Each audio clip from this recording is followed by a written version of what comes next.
Sahabat Ali lalu menyampaikan kepada sahabat Hammam, apa kriteria berikutnya yang menjadi salah satu karakteristik para penduduk surga? Disampaikan oleh sahabat Ali, mereka rela menderita untuk sementara waktu demi kebahagiaan yang panjang dan abadi. Jadi penduduk surga itu mereka tahu, mereka berusaha untuk mengurangi senang-senang pada kehidupan di dunia supaya mereka mampu memberikan ketaatan maksimal kepada Allah dan memberikan rasa takutnya kepada Allah supaya mendapatkan puncak kebahagiaan dalam kehidupan di akhirat. Makanya saya teringat kepada apa yang dikatakan oleh Imam Syafi'i. Maaf, ini berat sekali, tapi ini salah satu ilmu yang disampaikan oleh Imam Syafi'i. Kurang-kurangi kesenanganmu dalam kehidupan di dunia supaya tidak bertambah kedukaanmu dalam kehidupan di akhirat. Jadi akhirnya orang yang mereka telah menginginkan dan menjadikan surga itu obsesi terbesar pada kehidupan mereka, maka sahabat Ali itu seakan-akan ingin mengatakan mereka itu rela untuk menderita di waktu siangnya dengan berpuasa, mereka rela menderita di waktu malamnya dengan mempersedikit tidurnya, mereka rela untuk meninggalkan semua kesenangan-kesenangan yang mungkin sebagian besar manusia melakukan kesenangan itu, rela mereka tinggalkan itu demi satu kebahagiaan yang panjang dan hakiki yang mereka akan peroleh pada kehidupan kelak di akhirat. Karena memang salah satu di antara perkara yang harus senantiasa kita waspadai itu apa? Hiburan itu boleh, tapi ketika hiburan sudah terlalu besar dan terlalu mendominasi keinginan kita pada kehidupan, kadang-kadang hiburan itu bisa menjadikan kita mulai lalai untuk memperhatikan jalan kita menuju kepada surga. Makanya Ali lalu menyampaikan kepada Hammam, sesungguhnya mereka rela menderita untuk sementara waktu untuk mendapatkan sebuah perniagaan yang panjang dan sebuah kenikmatan yang panjang dan kebahagiaan yang betul-betul panjang dalam kehidupan di akhirat. Makanya maaf ya, tempaan yang dirasakan oleh para penduduk surga itu kadang-kadang tempaannya berat, tapi tempaan dan ujian yang Allah berikan kepada mereka itu sebanding dengan apa yang Allah janjikan untuk mereka. Makanya maaf ya Ibu, kalau ada di antara kita orang yang bertobat, hiburannya dicabut oleh Allah sebagian, kesenangannya dicabut oleh Allah sebagian. Yang dulunya dia bisa begini, yang dulunya dia bisa begini, dulunya bisa begini, satu-satu dicabut oleh Allah.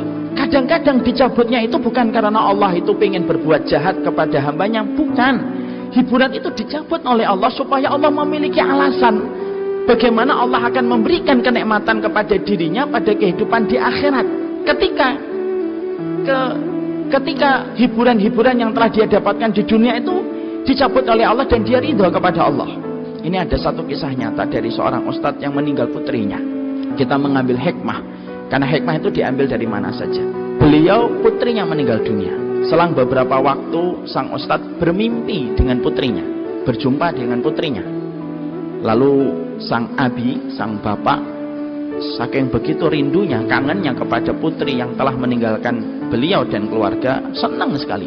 Lalu bertanya, "Fulana, apa yang kamu peroleh di sisi Allah?" Maka putrinya menjawab, "Aku diganti semua rasa sakitku oleh Allah, Bi. Dan aku berada pada tempat yang betul-betul tidak pernah aku bayangkan sepanjang hidupku sampai aku berjumpa dengan kematian." Masya Allah. Putrinya Ibu menderita penyakit. Beberapa bulan dicoba untuk diterapi, dicoba diruqyah, dicoba untuk diobati, tidak kunjung mendapatkan hasil. Akhirnya putrinya meninggal dunia di usia masih belia, belum sampai 35 tahun meninggal dunia. Ternyata selama sakitnya ada perkataan yang sering beliau jadikan status.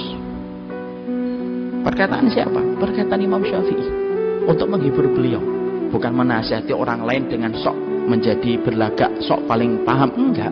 Beliau menasihati dirinya. Status yang paling sering disebut oleh beliau itu di dalam sosial medianya itu apa? Beliau mengutip perkataan Imam Syafi'i, kurangilah hiburanmu di dunia supaya tidak bertambah kedukaanmu di akhirat. Karena beliau merasa ketika beliau sakit itu banyak perkara yang dulu bisa lakukan, itu akhirnya tidak bisa beliau lakukan ketika sakit. Dan ternyata Masya Allah, di dalam mimpinya ketika berjumpa dengan bapaknya, itu yang beliau sampaikan, saya telah mendapatkan apa yang dijanjikan oleh Allah. Tidak ada satupun yang diambil oleh Allah dari diriku, kecuali sekarang diganti oleh Allah dengan berlipat-lipat ganda, wahai Abi. Semuanya diganti oleh Allah dari semua yang telah diambil oleh Allah dari diriku di dalam waktu hidupku yang singkat. Lalu Akhirnya sang bapak bangun dan menceritakan mimpinya itu. Kita tentunya paham ya ibu, mimpi orang yang hidup ketika berjumpa dengan keluarganya yang telah meninggal dunia itu termasuk salah satu perkara yang hak dan bukan sekedar bunga mimpi. Ketika kita melihat tafsir dari Imam Ibnu Katsir surat Az-Zumar 42. Sekarang dibuka surat Az-Zumar 42. Di dalam surat Az-Zumar ayat 42, di sini kita ingin menjelaskan tentang mimpinya orang yang meninggal dunia ketika bermimpi berjumpa dengan keluarganya yang telah meninggal dunia. Maka di dalam ayat itu Imam Ibnu Katsir itu berkata, Allah itu menggenggam ruh manusia itu dalam dua kondisi.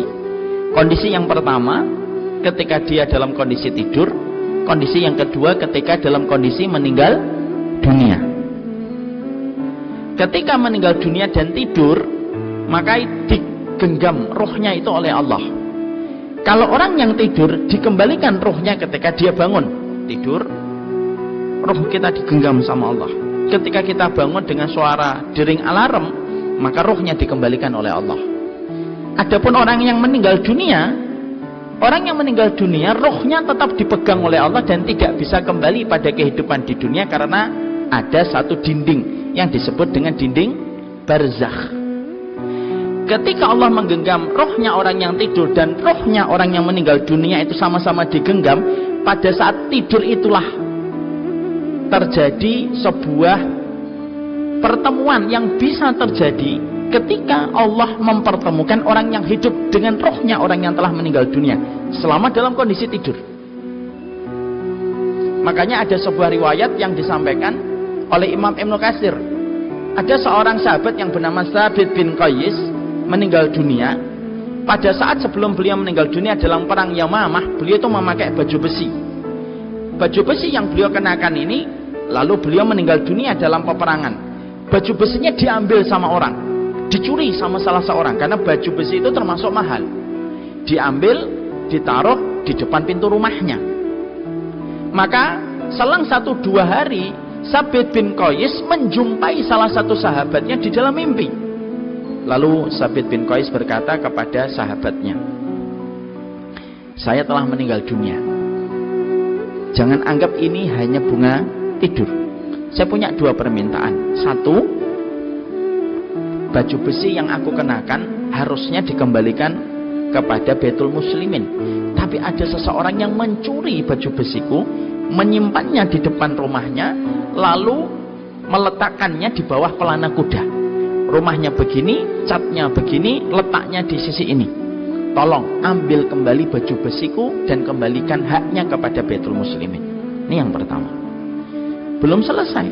Yang kedua, saya punya utang sama 2 orang dan saya belum sempat bayar. Tapi saya punya piutang 2 orang. Ada 2 orang utang sama saya. Namanya Fulan bin Fulan, namanya Fulan bin Fulan. Tolong temui 2 orang yang hutang sama saya ini, minta uang saya yang dihutang sama mereka. Kalau kamu sudah dapatkan uang itu dari mereka, bayarkan hutang saya kepada 2 orang. Sahabatnya Tsabit bin Qais saat itu langsung terbangun dari tidurnya. Sempat ragu, Bu. Tapi akhirnya dia menyampaikan kepada sahabat Khalid bin Walid, panglima peperangan, ya Khalid, ini raaitu fil manam, saya menjumpai dalam satu mimpi. Apa yang kamu jumpai? Aku berjumpa dengan Tsabit bin Qais. Apa yang dikatakan Tsabit bin Qais? Beliau pakai baju besi dan baju besinya dicuri. Dan beliau pingin baju besi itu diambil kembali dan dikembalikan kepada yang haknya.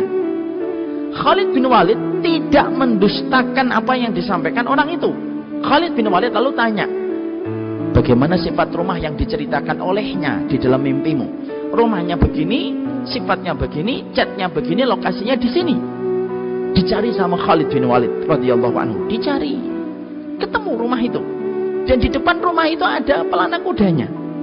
Dibuka pelana kudanya dan ternyata di situ ada baju besinya. Masya Allah, kaget, ternyata benar. Lalu akhirnya beliau mendatangi Abu Bakar. Ketika mendatangi Abu Bakar, beliau katakan, Tsabit bin Qais punya utang sama 2 orang, tapi juga punya piutang. Sama Abu Bakar radhiyallahu anhu ditanya, siapa nama 2 orang yang hutang kepada Tsabit bin Qais? Namanya Fulan bin Fulan, namanya Fulan bin Fulan. Langsung dicari sama sahabat Abu Bakar. Ketemu dua orang itu ditanya, kalian hutang sama Sabit bin Qais? Betul wahai Abu Bakar, bayar utangnya karena dia telah meninggal dunia. Dibayar utangnya. Lalu mencari dua orang yang dihutangin sama Sabit bin Qais, ketemu. Sabit bin Qais utang kepada kalian berdua, betul. Nih, dibayarkan utangnya. Peristiwa itu dikomentari oleh sahabat Imam Ibnu Katsir. Itulah wasiat pertama dalam Islam yang ditinggalkan orang yang meninggal dunia, dipenuhi dan dilaksanakan sama orang yang hidup. Yang ingin saya ambil menjadi sebuah pelajaran itu apa, Ibu? Mimpinya Ustadz tadi ketika berjumpa dengan putrinya, walaupun kita tidak memvonis pasti sebagai penduduk surga, tapi kita ngambil hikmah. Ternyata memang disitulah kita akhirnya mendapati korelasi yang kuat dengan apa yang disampaikan oleh sahabat Ali. Penduduk surga itu rela menderita, tapi menderitanya sebentar dibandingkan dengan sebuah kenikmatan yang kita akan dapatkan dan Allah janjikan dalam kehidupan di akhirat. Kalau maaf, sebagian dari ibu diuji dengan suami mungkin menderita karena mungkin suaminya tidak sesuai dengan ekspektasi kita, tapi sebentar itu. Kalau ada di antara kita yang diuji dengan istri kita dan pasangan kita sampai akhirnya menguji kita, maka itu pun sebentar. Karena apapun ujian yang Allah berikan dalam kehidupan di dunia itu sebentar. Makanya kalau kita melihat bagaimana kriteria orang-orang yang mereka dijamin dengan surga itu apa? Mereka mengurangi hiburannya. Makanya betul-betul akhirnya perkataan Imam Syafi'i itu kita harus masukkan di dalam narasi kita dalam kehidupan. Kurangi hiburan. Karena dengan kita mengurangi hiburan itu bisa mengurangi kedukaan kita dalam kehidupan di akhirat.